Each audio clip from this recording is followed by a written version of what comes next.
enough alignment. And we're off. Yeah, so that's one of the things you'll see here is that it's 1 p.m. That's the scheduled time for the race.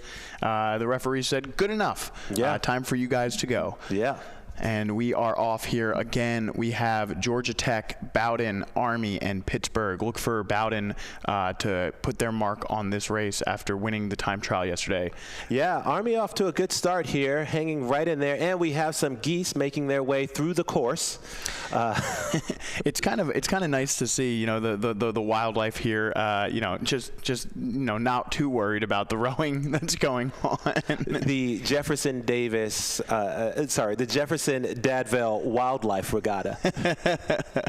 Yeah, just Canadian geese and I've seen some hawks out there this morning.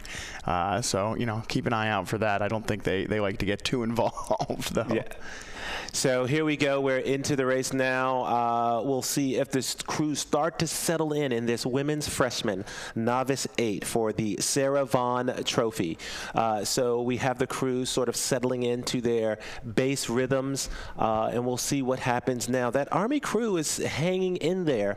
We'll see if they are basically trying to set a rhythm where they get enough ahead of Bowdoin that they can hang on, or if they are in fact showing some speed that they just didn't show yesterday. Yeah, and you know, I would not be one to test the resolve of the cadets from West Point here. You know, they go through training and practice for rowing, so you have to imagine they're pretty steeled in their mental strength here to try and go out and put up a race to challenge Bowdoin at the moment.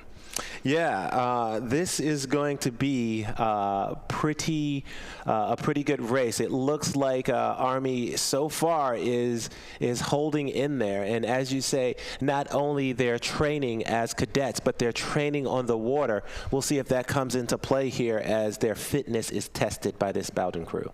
Yeah, so again, just past the 500-meter mark, you see there here in this beautiful Cooper River Park. You know, we'll see some spectators there on the south side. On the north side of the regatta, we have the team setting up their tents where their parents and family members can come and watch them. You know, Army really good. You're seeing a little bit of a sky there out of that bow seat, but you know, not. You know, they're staying connected for the most part. It's not costing them too much, and in fact, at the moment, could potentially have Army out in front, if not dead even, with Bowdoin at this point. And so here, it'll be interesting to see if any of the plans of the crews out there, whether or not they're going to make a move. You can see two-seat in the Bowdoin boat just dipping over a little bit. Her head was down for a minute. I don't know if there's any cause for concern there, but we do have now this great drone shot, and we can see the crews are rowing, you know, steadily. It looks like Bowdoin is pressing back a little bit more. We'll see if they can continue that press. Yeah, this is a really nice race going on here. You know, look at the bow seat of Bowdoin is about even with the 3-seat of Army, so it's about a 2-seat lead at the moment for Army. It's a really tenuous position, and it does look like Bowdoin, you keep your eye on that bow seat. Now she's even with the 2-seat, trying to take over and get back even with the bow seat of Army at the 1,000-meter mark. Halfway to go here again for the Sarah Vaughn Trophy. Yeah, and this is, you know, this is the middle of the race here. It's an opportunity to reset for Bowdoin if they feel as though they didn't get a great start. They know that they're fast. They know that their times should put them out in the lead. And Bowdoin is walking through Army at the moment. Look at that bow seat now. She's even with the bow ball of the Army boat. Really impressive move there from Bowdoin as they continue to push through the Army crew. And this is where the coxswain has a really important role to play. This is where the coxswain of that Bowdoin boat can say, all right, put your head down, ladies. This is it. This is the time. We focus. Let's focus in. Let's take a move. Let's keep on pushing out. And we'll see if Army can respond. Yeah, I was just about to say the same thing. Let's see if Army, you know, they've been leading pretty much the entire way. You know, as their coxswain, you have to say, all right, let's calm down. We all just saw them pass us, but now it's our time to respond. Let them take their wind wind in a little bit after that move, and we'll respond in kind with our own. It's not out of reach yet. It's only about a 5-seat lead at the moment for Bowden, completely still within reach for Army. They got to stay connected, though. The Bowden boat is rowing really well at the moment. Army just missing a little bit of water. Yeah. And you need to stay connected as Bowden continues to push through Army. A really impressive third 500 out of these ladies in the Bowden boat. And this is where you get you ask, what difference does maybe a half a foot of water mean? You know, like not having that connection. If we look over at that Army boat, what would happen if that bow seat were able to get that oar in a little bit quicker?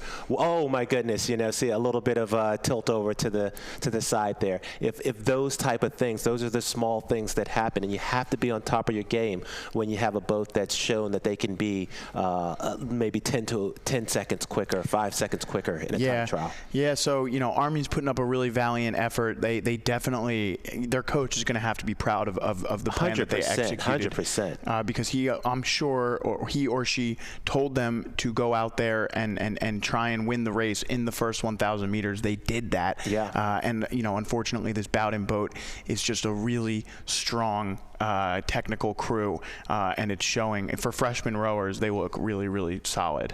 Yeah, they're definitely putting in a solid race. They have to be happy. You know, they were put under pressure by that Army boat. They were put in a tough position, one where they could have chosen to doubt themselves, but it seems like they didn't. And as they come into this last 250 meters, they're picking it up just a little bit, just putting a little bit more on it, stretching out that lead, maybe a couple more seats. Yeah, Bowden is going to win the Sarah Vaughn Trophy going away, which is just a really impressive feat. What a second 1,000 that we've seen from these ladies. They stayed right there with Army in that first 1,000. They didn't get out of themselves. They didn't get egged into expending too much energy early in the race, and it's paying off as they will cross and take the gold in the Sarah Vaughn Trophy at the 84th Jefferson Vail Regatta. Nice work there, ladies. Well done. Yeah. I know you can't hear me, but I'm saying it anyway. And Army will take the silver. And that was a very impressive race from Army as well. I was really surprised to see them get out the way they did, but they did a great job of taking that moonshot there. Yeah, and I expect to see Georgia Tech be the next boat to cross, and I'm wrong, as Pittsburgh crosses in third there. And we'll see Georgia Tech, a disappointing fourth for Georgia Tech. I wonder if they had any difficulties out there on the race course. Now, if anyone is wondering where the poster lady might be to get one of those posters, I've got intel that she might be down by the Vail VIP tent.